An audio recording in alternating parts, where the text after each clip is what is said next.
Assalamualaikum, selamat datang kembali di Guru Gembul Channel.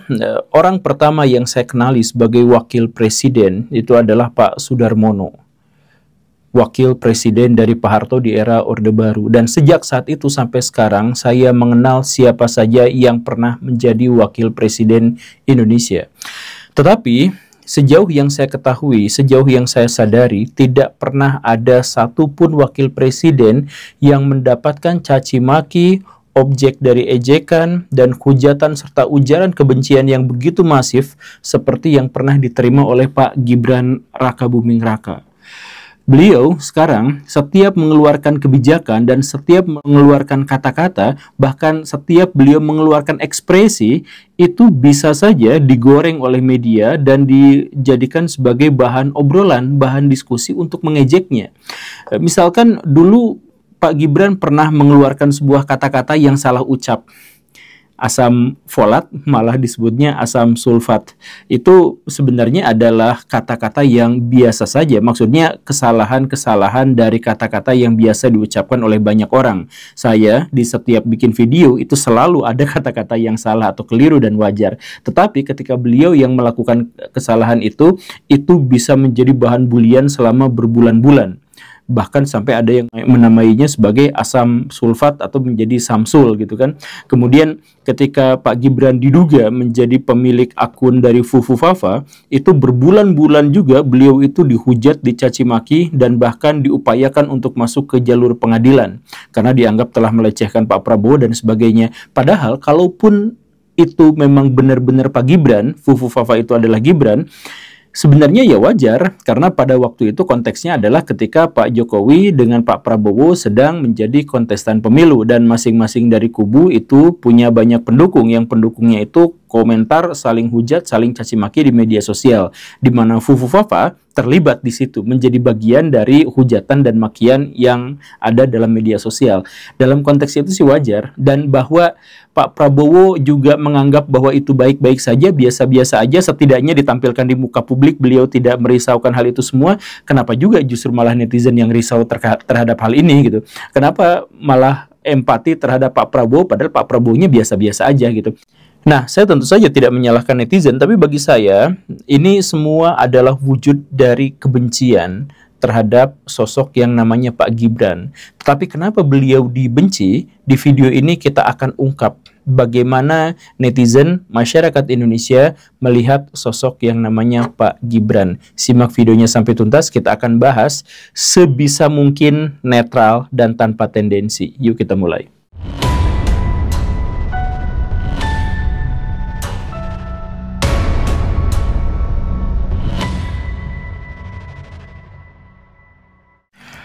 Gibran Rakabuming Raka adalah orang biasa yang dilahirkan sebagai orang biasa dari orang tua yang juga biasa-biasa saja.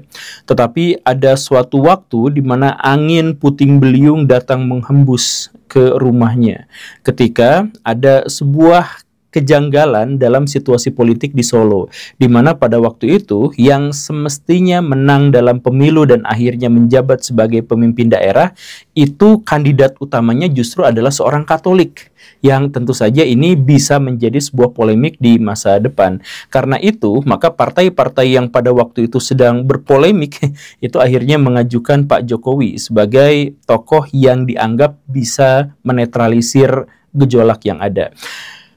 Pak Jokowi dalam konteks itu artinya ditumbalkan. Dia adalah orang yang biasa-biasa aja, yang karena satu hal yang sebenarnya juga bukan benar-benar keinginannya, justru malah menjadi pemimpin daerah. Dan luar biasanya, karena beliau berlatar orang biasa dan pernah mengalami hidup dalam penderitaan, beliau sangat berempati dan benar-benar memahami bagaimana hidup sebagai rakyat jelata. Maka ketika beliau memimpin, beliau benar-benar memimpin dalam perspektif rakyat jelata, bahwa fakir miskin, orang-orang yang tergusur, orang-orang yang teraniaya itu berhak untuk mendapatkan perlindungan, berhak untuk mendapatkan pengakuan, dan pada akhirnya layak untuk disukseskan, disejahterakan, dimakmurkan. Maka gaya kepemimpinan Pak Jokowi di daerah di Solo itu menunjukkan sosok yang sangat sederhana di satu sisi, tetapi juga sangat ambisius dalam upaya-upaya untuk memakmurkan rakyatnya. Ini membuat Pak Jokowi ini sangat disukai dan sangat dicintai oleh rakyat Solo, dan kemudian ini mulai dilacak oleh partai-partai politik yang lebih besar dan kemudian oleh media-media, bahkan mulai ada buku-buku dan artikel yang membahas tentang khusus Pak Jokowi, dan kemudian tak lama setelah itu Pak Jokowi naik pangkat dari sekedar pejabat di daerah menjadi pejabat di pusat pemerintahan Republik Indonesia di Jakarta. Ini poin permasalahannya di sini sebenarnya. Ini yang pertama. Karena apa? Karena Pak Jokowi pada waktu itu masih prematur, masih belum paham betul tentang garis-garis dan eskalasi politik di Indonesia, dan tidak terlalu mengerti soal akses-akses terhadap kekuasaan dan akses-akses terhadap kekayaan. Tetapi beliau dipaksakan saja karena sangat populer, dan tak lama setelah itu beliau langsung dinaikkan lagi secara drastis dan instan menjadi pemimpin dari sebuah negara besar bernama Republik Indonesia tahun 2014. Ini menjadi masalah berikutnya. Karena apa? Karena pada waktu itu Pak Jokowi dianggap melakukan perjalanan yang terlalu singkat dan menyalip tokoh-tokoh yang sudah selayaknya memimpin sejak awal. Karena ada tokoh-tokoh yang sudah berjuang lama, ada tokoh-tokoh yang menjadi politikus lama, ada tokoh-tokoh yang sudah punya visi misi dan pandangan yang jauh ke depan, tapi yang dipilih ternyata adalah yang populer, Pak Jokowi itu. Nah, ini masalah yang pada akhirnya akan memicu pergolakan di Indonesia selama 10 tahun berikutnya ketika Pak Jokowi menjadi presiden. Tetapi bagaimanapun kita harus apresiasi, karena di awal-awal masa pemerintahannya Pak Jokowi itu adalah sosok presiden yang luar biasa, yang mendapatkan apresiasi luar biasa dari rakyat Indonesia. Inilah yang pada gilirannya mengobok-obok rumah tangga Pak Jokowi sendiri. Dalam hal ini Pak Gibran itu adalah anak sulung dari Pak Jokowi, dan beliau sebenarnya tidak terlalu suka, bahkan sebenarnya menentang ketika Pak Jokowi itu menjadi politikus.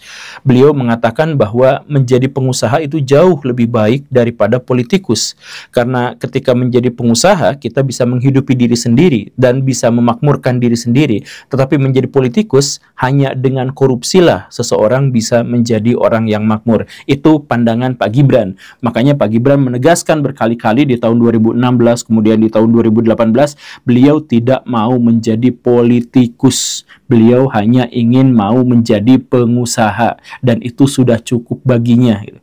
Tetapi karena karir politik ayahnya yang sedemikian cemerlang dan sangat instan itu, entah bagaimana mungkin menggodanya, sehingga di tahun 2019 Pak Gibran meralat kata-katanya. Dia mengatakan bahwa kalau saya hanya sekedar menjadi pengusaha, maka ruang lingkup yang paling mungkin bisa saya bantu dan saya angkat itu ya hanya karyawan-karyawan saya saja dan orang-orang terdekat di antara mereka saja.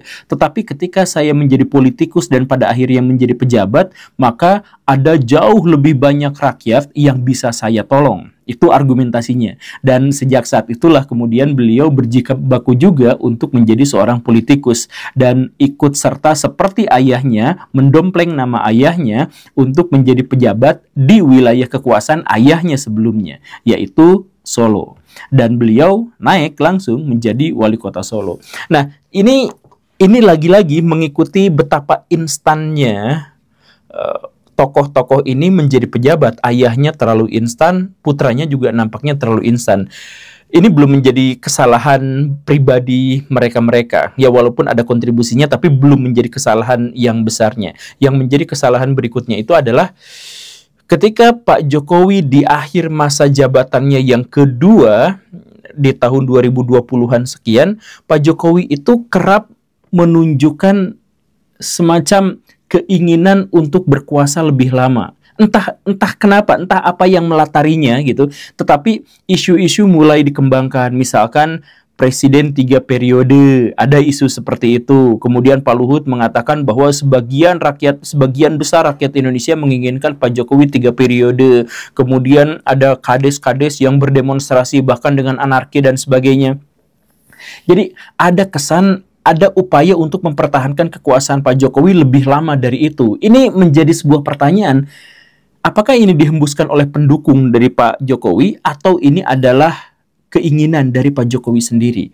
Dan ketika isu 3 periode kepresidenan itu ternyata juga mentok, gagal, Pak Jokowi nampaknya, ini nampaknya ya dalam tafsiran saya, nampaknya berupaya untuk melakukan hal yang lain untuk melanggengkan kekuasaan, yaitu dengan menjadikan putranya, yaitu Gibran, yang belum lama amat berkuasa di Solo itu untuk menjadi wakil presiden dari Pak Prabowo Subianto, yang sebelumnya adalah kontestan pemilu yang menjadi pesaing dari Pak Jokowi. Nah, ini sangat-sangat membingungkan. Maksudnya, apa sebenarnya yang disembunyikan oleh Pak Jokowi sehingga beliau sangat ingin mempertahankan kekuasaannya, atau sangat ingin agar orang-orang terdekatlah yang melanjutkan kekuasaannya gitu. Ya, ini mah dalam tafsiran saya ya, kita tidak tahu, cuman ini benar-benar terbuka, ini benar-benar terlihat, dan ini benar-benar bisa disadari oleh masyarakat secara luas ketika Pak Jokowi misalkan memaksakan, atau ada kekuatan politik atau ada elit politik, belum tentu Pak Jokowi ya, ada kekuatan elit politik yang memaksakan agar Gibran itu benar-benar menjadi wakil presiden. Mulai dari MK yang diutak-atik, kemudian adiknya juga yang diutak-atik, yang satu diutak-atik di MK, yang satu diutak-atik di MA, sampai kemudian ada Garuda Biru yang bikin rusuh di Indonesia, bikin gempar di Indonesia, dan seterusnya dan seterusnya.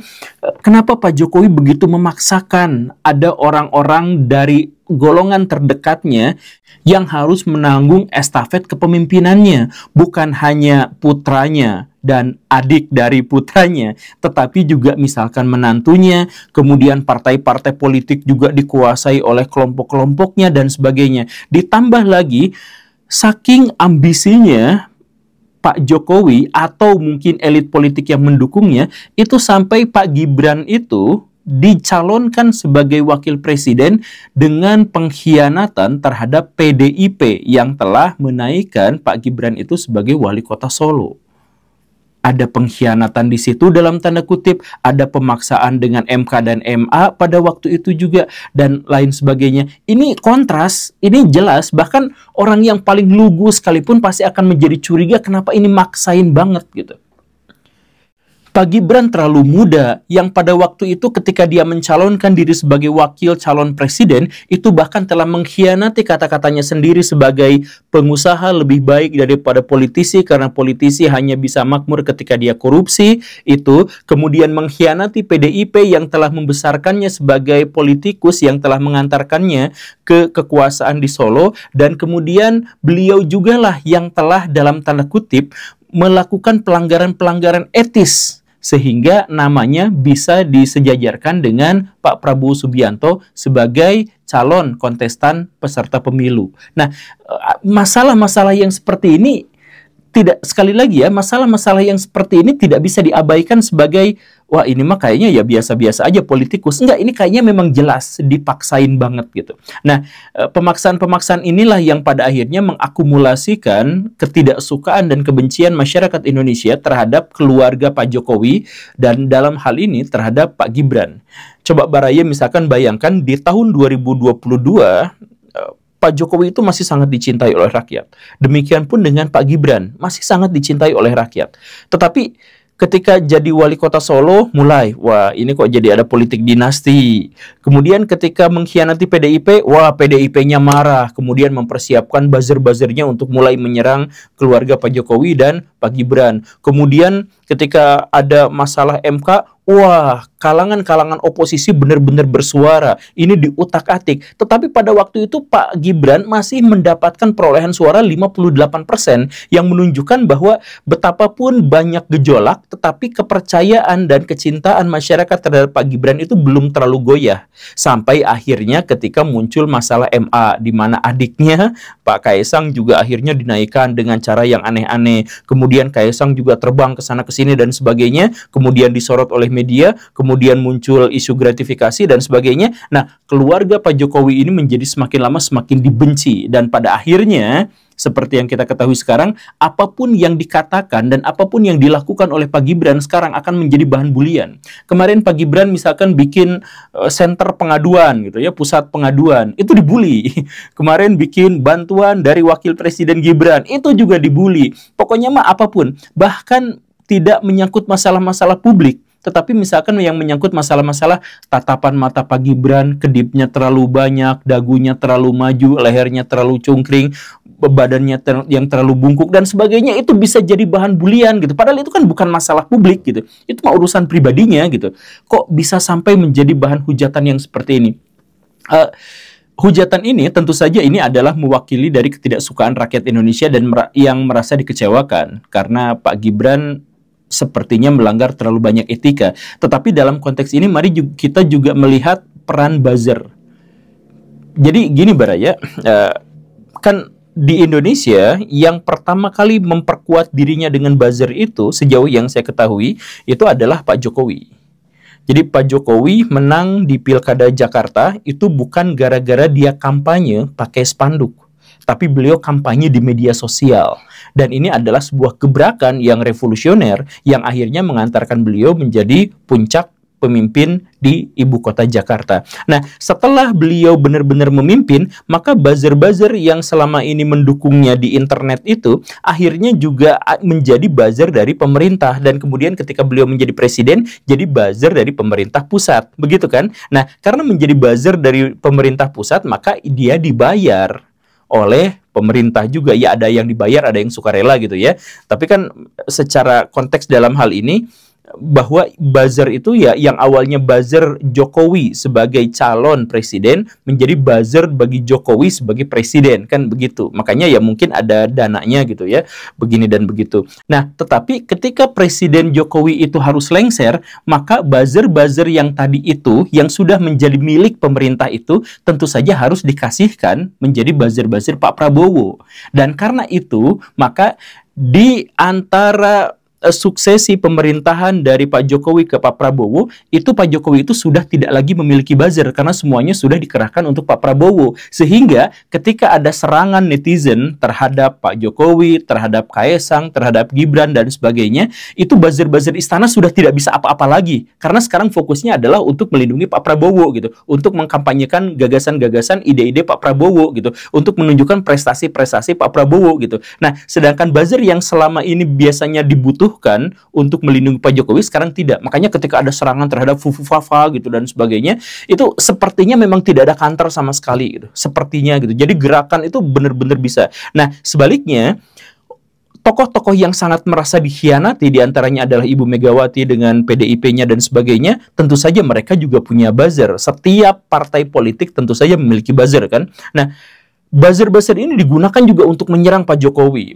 Kemudian tokoh-tokoh oposisi seperti Pak Rocky Gerung, kemudian Ibu Najwa Shihab dan sebagainya itu juga menyerang Pak Jokowi dan keluarganya dan sebagainya dalam situasi dan kondisi ketika Pak Jokowi sudah tidak lagi memiliki buzzer-buzzer itu. Ini mah tafsiran saya ya, belum tentu benar, belum tentu salah gitu. Tapi ini silahkan aja dikonfirmasi, silahkan aja Baraya cek juga gitu ya. Ini mah hanya pengamatan pribadi saja. Nah, mungkin itulah yang akhirnya menyebabkan Fufu Fafa dan sebagainya itu ketika mendapatkan hujatan, maki-makian dan sebagainya itu tidak bisa membela diri gitu. Ya, tentu saja kita juga harus memahami bahwa sebenarnya hujatan dan makian terhadap Pak Gibran ini juga sebenarnya adalah ekspresi dari penderitaan rakyat Indonesia.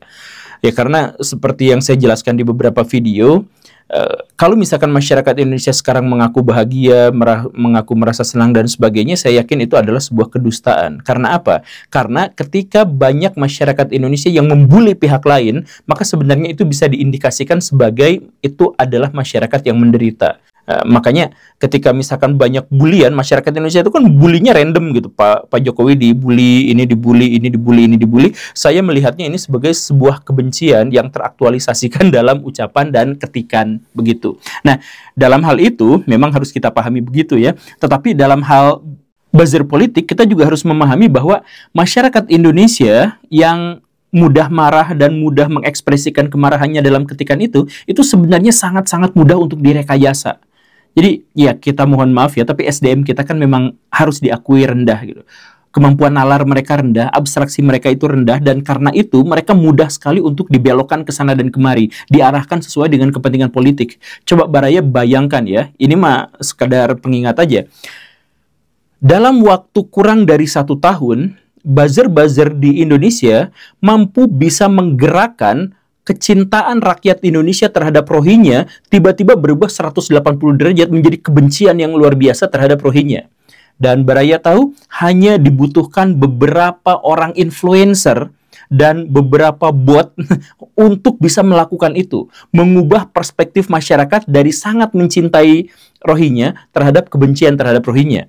Itu masyarakat Indonesia itu bisa begitu mudah jadi diarahkan sekarang yang dibully ini, yang dibully itu, yang dibully ini, itu mudah sekali rakyat Indonesia tuh.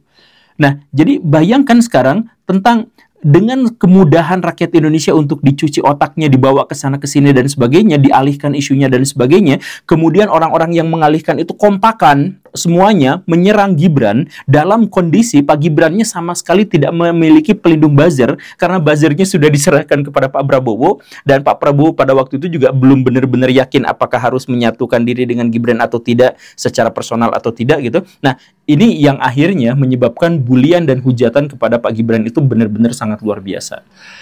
Ya, begitu. Ya, sekali lagi, video ini tidak untuk ikut-ikutan menghujat atau dalam hal lain bahkan membela Pak Gibran. Tidak, ini saya hanya menjelaskan kenapa masyarakat kita banyak yang tidak suka, banyak yang membenci Pak Gibran. Dan ini adalah analisis personal. Kalau misalkan Baraya punya pandangan yang lain, silahkan kolom komentar terbuka untuk diskusi, sharing, dan berbagi informasi. Dan sebelum saya menutup video ini, saya ingin menyampaikan kepada masyarakat Indonesia bahwa wahai rakyat, sekarang Pak Gibran itu sudah terpilih sebagai wakil presiden Indonesia. Kalau misalkan buliannya terjadi terus-menerus, maka itu bisa mengganggu konsentrasinya, itu bisa membuatnya stres, dan itu bisa aja menyebabkan beliau mengeluarkan kebijakan-kebijakan yang tidak bagus. Jadi dalam hal ini lebih baik kita mendukungnya, mendukung dalam hal tetap memberi saran, tetap memberi kritik. Tetapi untuk hujatan dan makian seharusnya kita abaikan. Dan untuk Pak Gibran, yang ingin saya sampaikan adalah kebencian dan caci maki terhadap Pak Gibran secara pribadi itu mungkin juga adalah ekspresi dari penderitaan hidup rakyat Indonesia. Dan tanggung jawab pemimpin adalah mengentaskan rakyat Indonesia dari kemiskinan itu. Terima kasih karena sudah menyimak. Saya Guru Gembul. Assalamualaikum warahmatullahi wabarakatuh.